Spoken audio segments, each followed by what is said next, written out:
Hi, I'm K. Patrick Glover. You're watching a special episode of Potluck.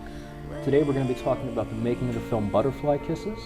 If you haven't seen the film already, it's available on Amazon Prime. This would be a good time to pause your screen or your recorder and go take a look. This is the trailer. Behind me stands Ilchester Tunnel, a throughway for the B&O Railroad for over a century. But for the past 80 years, it has become something far more sinister. And the very first one that I pick up says, final solution. A young lady identifies herself as Sophia Crane. And then it got a little upsetting after that.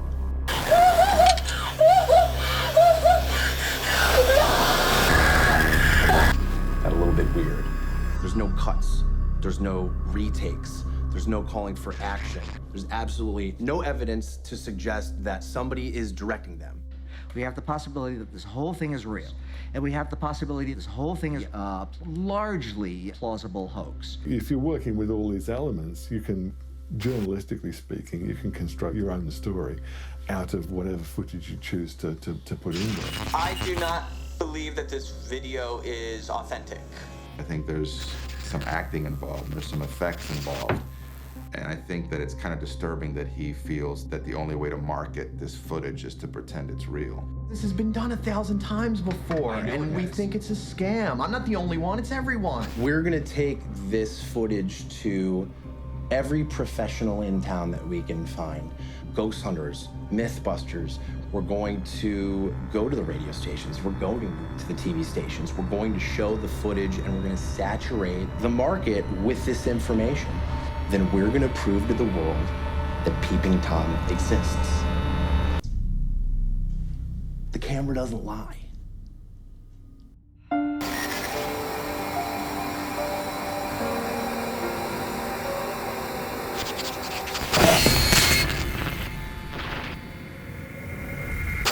With me today are Eve Hunkeler, the mother-in-law of Gavin York, and Erik Kristopher Myers, the director of Butterfly Kisses.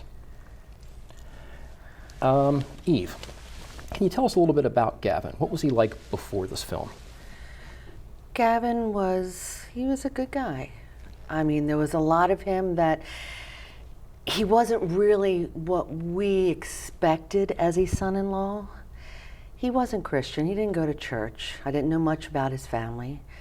But the important part was he took care of our daughter. He took care of his son.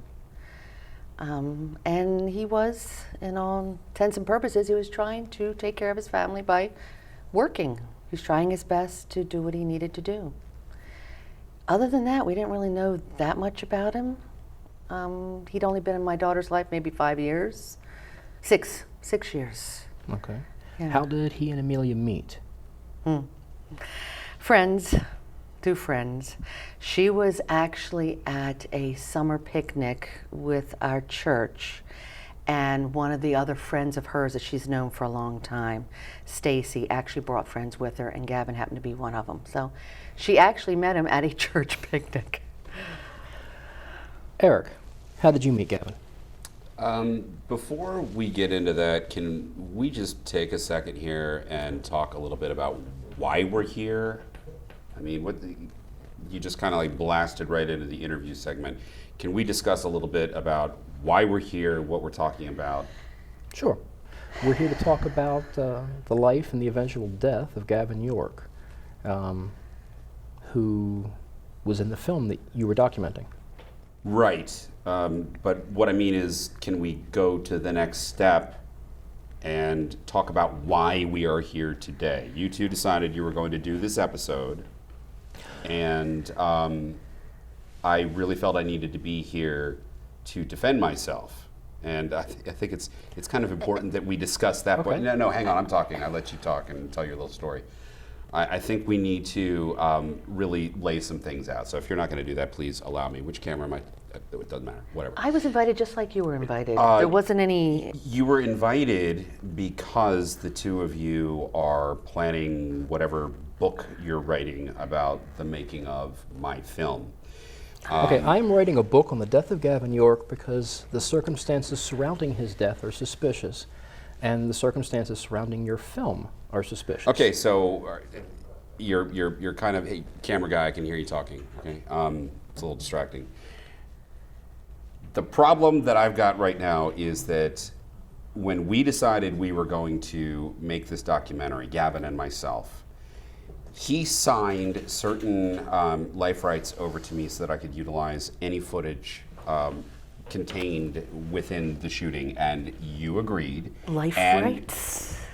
You agreed, and your daughter agreed to not only allow me to utilize any sort of footage that contained you and your grandchild, whose face I blurred out, you're welcome, but you also willingly appeared on camera and allowed me to interview you in your home. Now that the film is out, you have been making as much noise as humanly possible to anyone who is willing to listen, whether it's on social media. I know you've tried to go to the local news. I know you have thrown around all sorts of accusations and threatened me with legal recourse as a result of the film that I have released. Now you're pairing up with this guy who's going to write some tell-all piece, and you two want to do a little cable access episode all about the fraud that I have allegedly perpetrated. So that's why I'm here right now. So if you have any questions you want to ask me, I'm happy to answer them. But first, for viewers at home, I really feel it's important that you understand that if I look unhappy, there's a reason why I look unhappy. I'm not here because I'm enjoying discussing this particular shading of the topic. Well, number one, since you brought it up, when you came to our house with all this paperwork, it was a documentary. You were following my son-in-law in regards to a particular reason. Yes. These silly tapes, okay?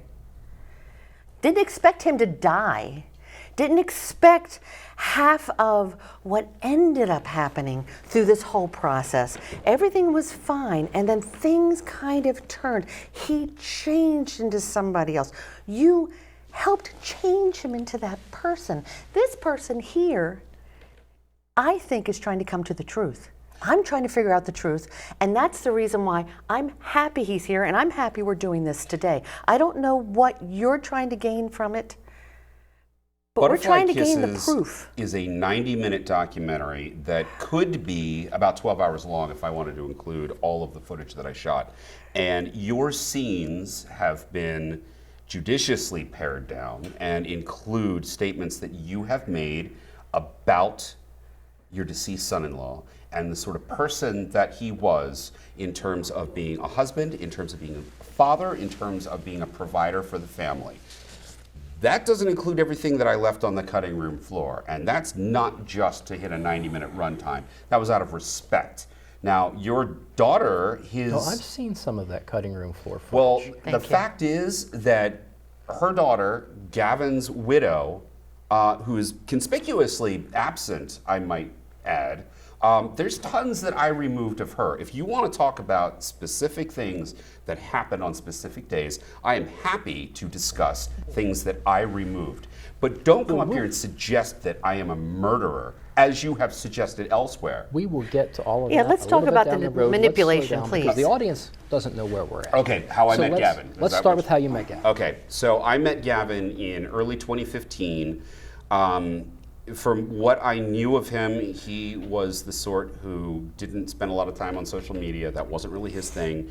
Facebook, he told me on more than one occasion, made him sad. And it made him sad because he could see all of his old cronies and schoolmates and what they were doing with their lives. And he was, at this point, approaching 40 and a wedding videographer.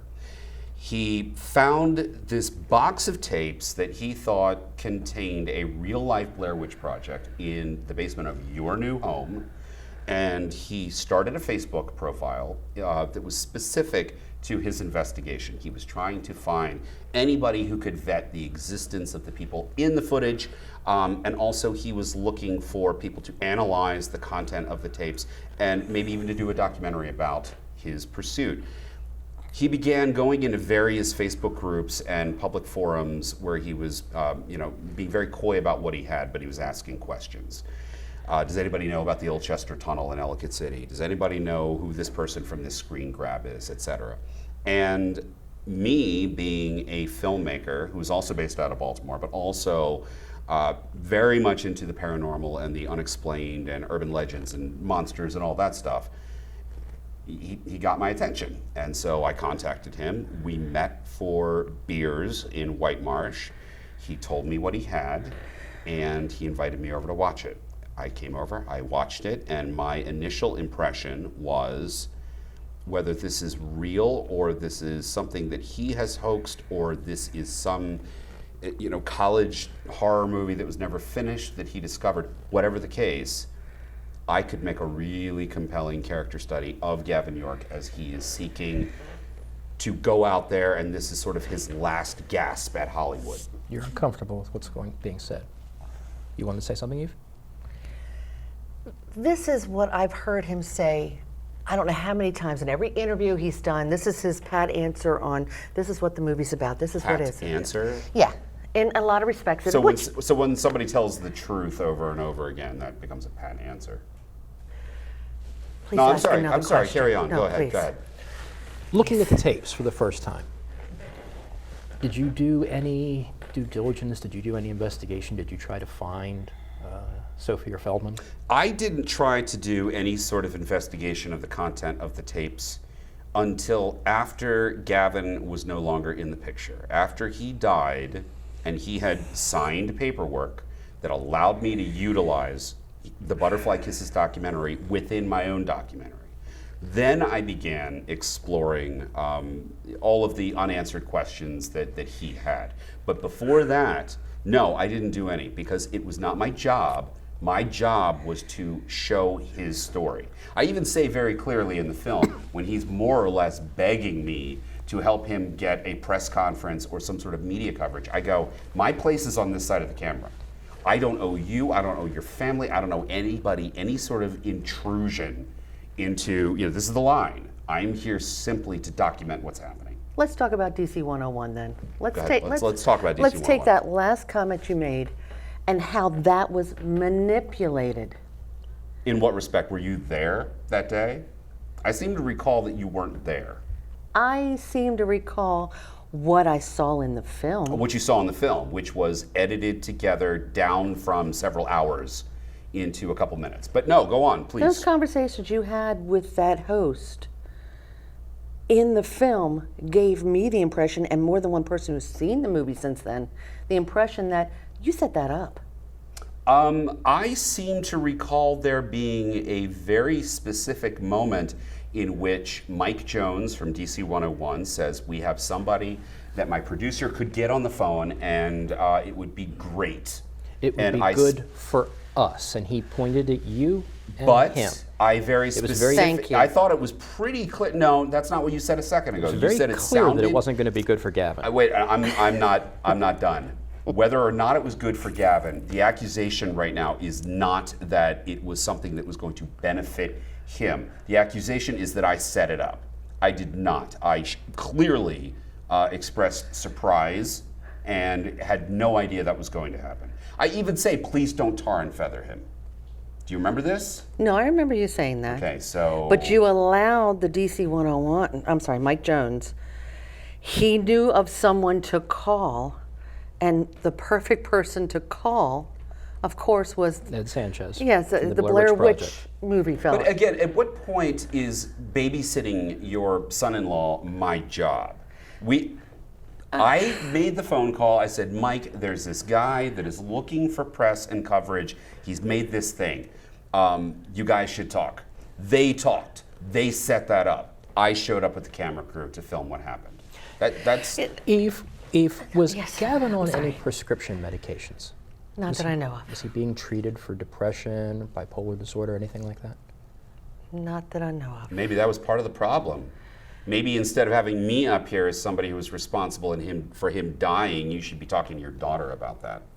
I've had plenty of conversations with my daughter during the process and afterwards. Thank Really? you, and not that I know Did you of. do it on TV? Because you're doing this with me on TV. I think in regards to where Gavin was during this period of time is personal to us now.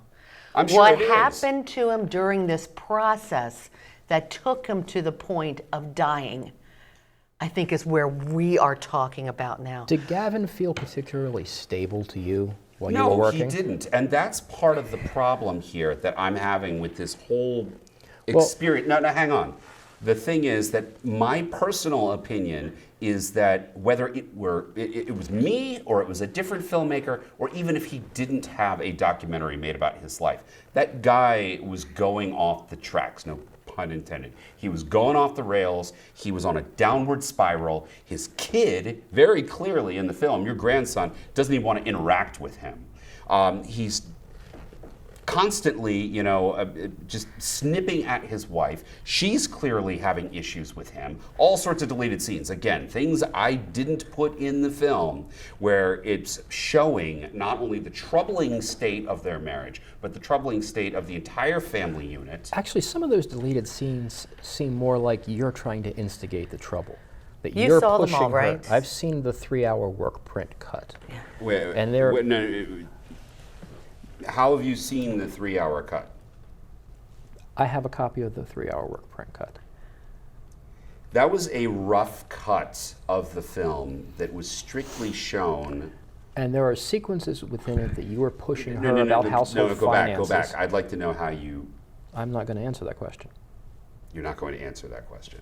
So you have something that exists on a hard drive. Yes.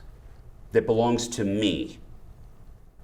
And belongs you're not to- going to tell me how you have managed to steal this from me.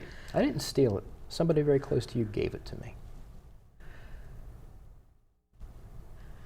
So, within those scenes, you were pushing Amelia about the household finances, trying to get her on camera to talk about the house being foreclosed upon, about where Gavin's getting money, about whether the money that he says he's making matches up.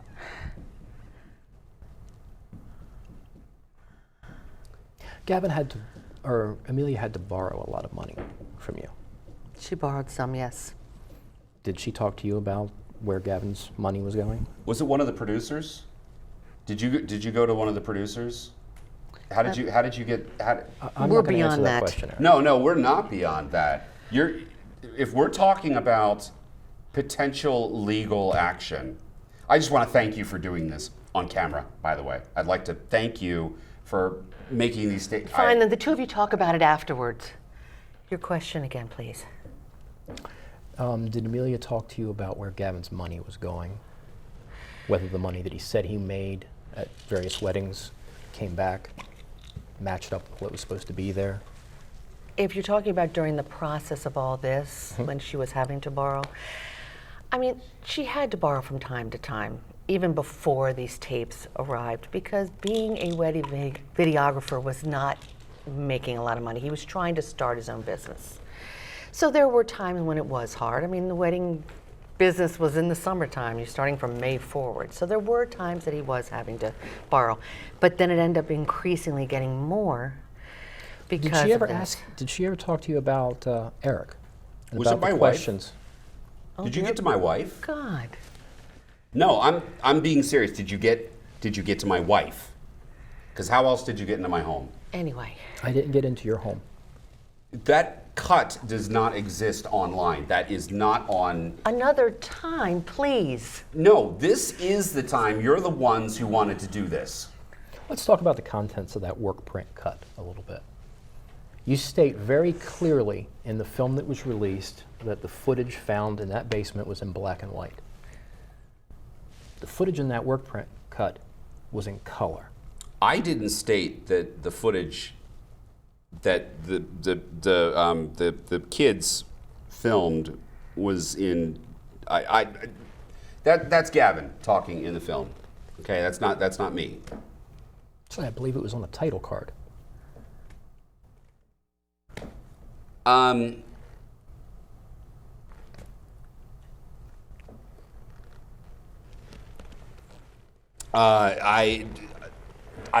don't know what you're talking about, because it was what's in the movie is what was given to me. Really? How about the time code? I don't think you've seen the 3-hour cut, now that we're talking about it, because I don't know, your answer was just No. enough. No. That you could, I'm so sorry. But you couldn't. Thanks for the water, by the way. I think this is awesome that you both have water, and now you're sitting here. And anyway, but no. Hang on. I have talked in numerous interviews, and I know that you've listened to them because you keep referencing them. I have talked in numerous interviews about the fact that originally the film was 3 hours long, and so you're not gonna make me sweat. You're trying to make me sweat, and there's Sumner, absolutely no way that you could have the seen young it. man towards the beginning of the film who was doing the blink test, trying to stare into the tunnel. In the released cut of the film, he gives up at 14 minutes. In the work print of the film, he gives up at 44 minutes. We talked about that in interviews. We've Not talked in any about interviews that in I've heard. interviews. It's been discussed. He says it's so hypnotic at 3 minutes in the released film, at 8 minutes. I don't in the know. work I don't have the print. cut in front of me, so I can't sit there and look at the time code and tell you exactly how that matches up. I can't so. believe you don't remember a lot of this stuff. You're the one that did the movie. Have you seen the 3 hour cut? No, I You're haven't. going on his word right now. So you realize you're sitting here on TV. What about the three people that you're Gavin gonna sit here on But you're TV and flustered enough. You're gonna make somebody's phone is ringing. If you're going to sit here and you're going to put yourself on TV and you're going to make accusations that I can later come back and I can throw a legal rebuttal at you, you're going to side with this guy who's just giving you vague statements that he's seen something and you're I just like, met oh, the I just person believe who it. gave him. How about the The three people who imaginary showed up person who- Right. for a Craigslist ad on the bridge with Gavin in the end of the film? That did not happen. Didn't happen. Certainly happened in the film I saw. Didn't happen. Don't know what you're talking about. The ending of the movie that you see in the released version is how it ends. That was not the ending of the movie in the work print cut. So what's different? In the work print cut, Gavin calls you to the bridge. He has three people who showed up from a Craigslist ad to try to stare down the tunnel. I'm not It going to doesn't even. work. I'm not going to He's sit wearing here and a be red insulted shirt. with this. I'm not going to be insulted by. He being forced has to listen blood to on this. his lip that you actually put there That as I a put stage there. effect. You ask for more blood at one point in the cut. No, that didn't happen. That didn't happen. And even if it did, choose my words very carefully here, that would indicate that if it were hoaxed, that Gavin was in on it. So again, that's a conversation the two of you need to have, and you need to sort of come up with what your argument is. Either I hoaxed something, or I whatever. I need to ask you a question. Yes. Okay, so you saw this version. I met the person who gave the information to you so you could see the whole movie, correct? Yes. Wait, Everything that was unedited. I saw a 3-hour work print cut. Okay, so that's what, okay. Let's talk a little bit about Red Brick Station. No. Look, I think Red Brick if you would like to Station. continue this conversation, I think I need to do this with legal representation because I'm not comfortable doing it on frickin' public access. All right, it's not. That's just not how. Red I'd like Brick to do Station, the place that the young students choose to film, This. Yeah, right, sure. Red Brick Station. also just happens to be your personal hangout. Yes, it's a place that I like to go to, and it turns out that Gavin likes it too, or liked it too, and that's where we first met. And whatever. So what's your You point? made up that ending? What ending? I didn't make up any. No. Is that, he made No. up the ending? All that was made up? No. Okay. All right. Look, guys. I think I'm done. I think I'm out of here. And if you need to talk about this further, You please made do up it with that I didn't make ending? up any endings. Okay. The end of the film is the way that things The happen. police officers in that shot can't be tracked down. I've had private investigators on it. Were they actors? Private investigate. Do it. Yeah, I'm done. Crew guy, can you turn this thing off for me? Please turn this thing off for me. He made that up? Don't talk to me. Right. Okay, yeah, you'll, yeah.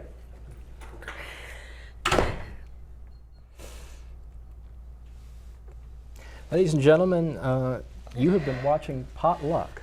That was Erik Kristopher Myers, the director and writer of Butterfly Kisses. This is Eve Hunkeler. I am K. Patrick Glover. You can track more of what's happening with Butterfly Kisses at www.butterfly-kisses.net. The website for Potluck here is on the screen right below me now.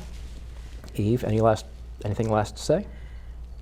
There's way too much to say. I mean, everything that you found out, is it giving the impression that all this was made up? Parts.